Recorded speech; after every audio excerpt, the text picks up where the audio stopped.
അതുപോലെ ഹെലോസിനോജനിക്കായിട്ട് മതിഭ്രമം തരുന്ന വിഭ്രാന്തി തരുന്ന പ്രോപ്പർട്ടിയുള്ള വേറെ ചില പ്ലാന്റുകളാണ് എട്രോപ്പ ബെലഡോണ അഥവാ പിന്നെ ഡാറ്റ്യൂറ. എട്രോപ്പ ബെലഡോണ ആൻഡ് ഡാറ്റ്യൂറ ഇങ്ങനത്തെ പ്ലാന്റുകളിൽ നിന്ന് എക്സ്ട്രാക്ട് ചെയ്തെടുക്കുന്ന കെമിക്കൽസും ഭയങ്കര ഹെലോസിനോജനിക്കായിട്ടുള്ള മതിഭ്രമം അഥവാ വിഭ്രാന്തി തരുന്ന പ്രോപ്പർട്ടിയുള്ള പ്ലാന്റ്സുകളാണ്. ആ പ്ലാന്റുകളിൽ നിന്ന് യൂസ് ചെയ്യുന്ന കെമിക്കൽസിനും ഒരുപാട് വിഭ്രാന്തി അല്ലെങ്കിൽ അങ്ങനത്തെ കെമിക്കൽസാണ് തരുന്നത്.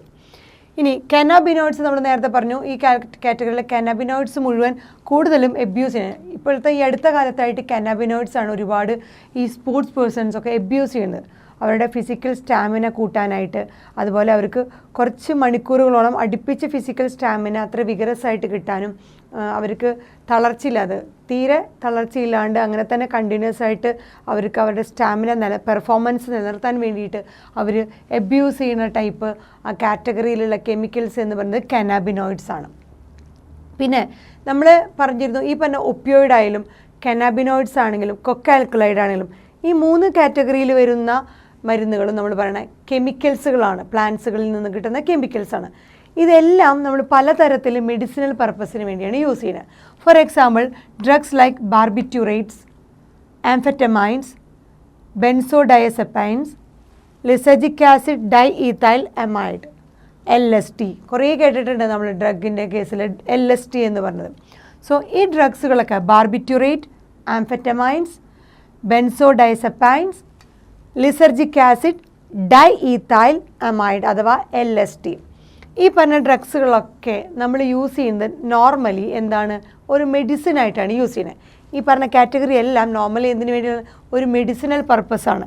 ആ മെഡിസിൻ എന്താണ്, ഹെൽപ്പ് പേഷ്യൻസ് മെൻ്റൽ ഇൽനെസ്, അവർക്ക് ചിലപ്പോൾ മാനസിക രോഗമുള്ളവർക്ക് അവർക്ക് അവരുടെ ആ ആക്ഷനെ, സ്റ്റിമുലൻ്റായിട്ട് വരുന്ന ആക്ഷൻസിനെ ഭയങ്കര ഓവറായിട്ട് അവർ എക്സാജറേറ്റ് ചെയ്ത് കാണിക്കുന്ന ആക്ഷൻസിനെ ഒക്കെ ഒന്ന് കൺട്രോൾ ചെയ്യാനായിട്ട്, അവരുടെ മെൻ്റൽ ഇൽനെസ്സിനെ കൺട്രോൾ ചെയ്യാനായിട്ട്, അവരുടെ ആ ഒരു ശാന്ത സ്വഭാവത്തിലേക്ക് അവർ തിരിച്ചു കൊണ്ടുവരാൻ വേണ്ടിയിട്ടാണ് ഇതുപോലത്തെ ഡ്രഗ്സുകളൊക്കെ യൂസ് ചെയ്യുന്നത്. സോ ഈ പറഞ്ഞ മരുന്നുകളൊക്കെ തന്നെ എന്താ, അങ്ങനത്തെ മെൻ്റൽ ഇൽനെസ് ഉള്ള പേഷ്യൻസിനാണ് കൊടുക്കുന്നത്. ഫോർ എക്സാമ്പിൾ ഡിപ്രസ്ഡ്, ഭയങ്കര ഡിപ്രഷനുള്ള ആൾക്കാർ, ഭയങ്കര കടുത്ത വിഷാദ രോഗികൾക്ക് കൊടുക്കുന്ന മരുന്നുകളൊക്കെ ഈ കാറ്റഗറിയിൽ, പക്ഷെ അതൊക്കെ വളരെ ചെറിയ ഡോസിലാണ് കൊടുക്കുന്നത്.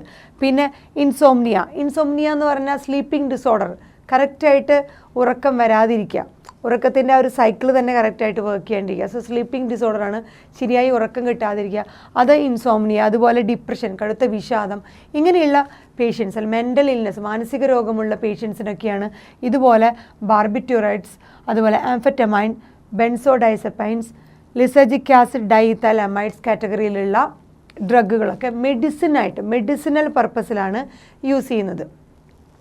അതുപോലെ മോർഫിൻ നമ്മൾ പറഞ്ഞതാണ് ഹൈലി എഫക്റ്റീവാണ്. മോർഫിൻ ഏതാ, നമ്മുടെ ഒപ്പിയോയിഡ്സിൽ വരുന്ന ആ കറുപ്പ് എന്ന് പറഞ്ഞ മയക്കുമരുന്നിൻ്റെ കാറ്റഗറിയിൽ വരുന്ന നമ്മൾ പറഞ്ഞിരുന്നു. മോർഫിനുകളൊക്കെ ഇഫക്റ്റീവായിട്ട് എന്തിനാ, സെഡേറ്റീവാണ്, അതുപോലെ പെയിൻ കില്ലറുമാണ്. ഒരു സർജറിയൊക്കെ നടത്തുമ്പോൾ അവർക്ക് സെഡേഷൻ കൊടുക്കണം. സോ ആ സെഡേറ്റീവായിട്ടും അതുപോലെ അതിൻ്റെ പെയിൻ കുറയ്ക്കാൻ വേണ്ടിയിട്ട് പെയിൻ കില്ലറൊക്കെ ആയിട്ടാണ് നോർമലി മോർഫിനെ ആ ഒരു മെഡിസിനൽ പർപ്പസിലാണ് യൂസ് ചെയ്യുന്നത്. ഇതുപോലെ നമ്മൾ ഒരുപാട് പ്ലാന്റ്സുകളുടെ ഫ്രൂട്ട്സ് അതിൻ്റെ സീഡ്സുകൾ, നമ്മൾ കാലങ്ങളായിട്ട് ഒരുപാട് പ്ലാന്റ്സിൻ്റെയും ഫ്രൂട്ട്സും സീഡ്സൊക്കെ ഹെലോസിനോജനിക് പ്രോപ്പർട്ടി തരുന്നവയാണ്. കുറേ പ്ലാന്റ്സുകൾ നമ്മളിങ്ങനെ യൂസ് ചെയ്തിട്ടുണ്ട്. എത്ര പുരാതന കാലമല്ല, മോർ ദാൻ 100 years, 100 വർഷങ്ങൾക്ക് മുമ്പ് തന്നെ, 100 വർഷത്തിന് മേലെയായിട്ട് നമ്മൾ ഈ പറഞ്ഞ പല പ്ലാന്റുകളുടെയും ഫ്രൂട്ട്സുകളും സീഡ്സുകളൊക്കെ ഈ പറഞ്ഞ ഹെലോസിനോജനിക് പ്രോപ്പർട്ടി, ഒരു വിഭ്രാന്തി അല്ലെങ്കിൽ അതുപോലത്തെ ഒരു എഫക്റ്റ് തരാനായിട്ട് ഒരുപാട് വർഷങ്ങളായിട്ട് ഉപയോഗിക്കുന്ന, അത് കൂടുതലായിട്ട് നമ്മൾ ഉപയോഗിക്കുന്നതന്നെ ഫോക്ക് മെഡിസിൻസ് എന്ന് പറഞ്ഞാൽ ഈ നാടോടി വൈദ്യമാണ് ഉദ്ദേശിക്കുന്നത്. അവരുടെ നാച്ചുറലായിട്ടുള്ള ഹെർബലായിട്ടുള്ള അവരുടെ പരമ്പരാഗതമായിട്ടുള്ള ആ ബിലീഫ്, ട്രഡീഷണൽ ബിലീഫുകൾ, അതായത് പരമ്പരാഗതമായ വിശ്വാസങ്ങൾ വെച്ചിട്ട് നാച്ചുറലായിട്ട് നമ്മുടെ ചുറ്റും കാണുന്ന ചെടികളിൽ നിന്നും അതിൽ നിന്നും ഉപയോഗിക്കുന്ന മരുന്നുകൾ, അതിനെ എന്തൊക്കെ തരത്തിൽ ഉപയോഗിക്കാമെന്നുള്ളത് ഈ നാടോടി ആൾക്കാർക്കറിയാം. സോ അതിനെയാണ് നമ്മൾ ഫോക്ക് മെഡിസിൻ എന്ന് പറയുന്നത്. സോ ഈ ഫോക്ക് മെഡിസിൻകാരൊക്കെ ഈ പറഞ്ഞ ഒരുപാട് പ്ലാന്റ്സ്, ഫ്രൂട്ട്സ്, അതിൻ്റെ സീഡ്സിനെയൊക്കെ കറക്റ്റായിട്ട് പല പ്രോപ്പർട്ടി അതിൻ്റെ അറിഞ്ഞുകൊണ്ട് ഉപയോഗിക്കുന്നവരാണ്. അപ്പോൾ മോർ ദാൻ 100 years ഫോക്ക് മെഡിസിനിൽ ഈ ഹെലോസിനോജനിക് പ്രോപ്പർട്ടിയുള്ള പ്ലാന്റ്സുകൾ ഉപയോഗിക്കാറുണ്ട്. അതുപോലെ ഒരുപാട് റിലീജിയസ് സെറിമണികൾ, നമ്മുടെ ഒരുപാട് മതപരമായിട്ടുള്ള ചടങ്ങുകൾക്ക് ഇത് യൂസ് ചെയ്യുന്നതാണ്. ഇങ്ങനത്തെ ഈ പ്രോപ്പർട്ടി, പ്ലാന്റ്സിൻ്റെ ഈ പ്രോപ്പർട്ടി യൂസ് ചെയ്യുന്നതാണ്.